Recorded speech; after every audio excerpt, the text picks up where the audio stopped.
মা আপনার খাবার আপনি খেয়ে নিন, হ্যাঁ, নাহলে অসুস্থ হয়ে যাবেন। আপনি তো সুগার পেশেন্ট, তাই আপনি খেয়ে নিন। হ্যাঁ, আপনার যা দরকার আপনি বলবেন, আমি আরো এনে দিব।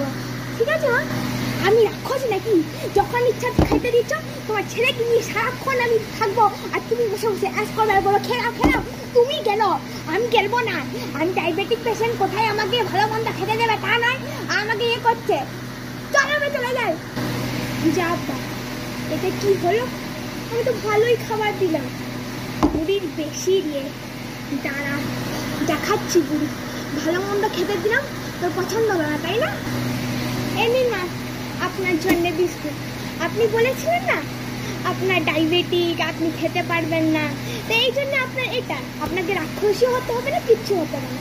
আপনি এটা খেয়ে নিন, শরীর পক্ষে সুস্থ থাকবেন। ঠিক আছে? ঠিক আছে মা? কি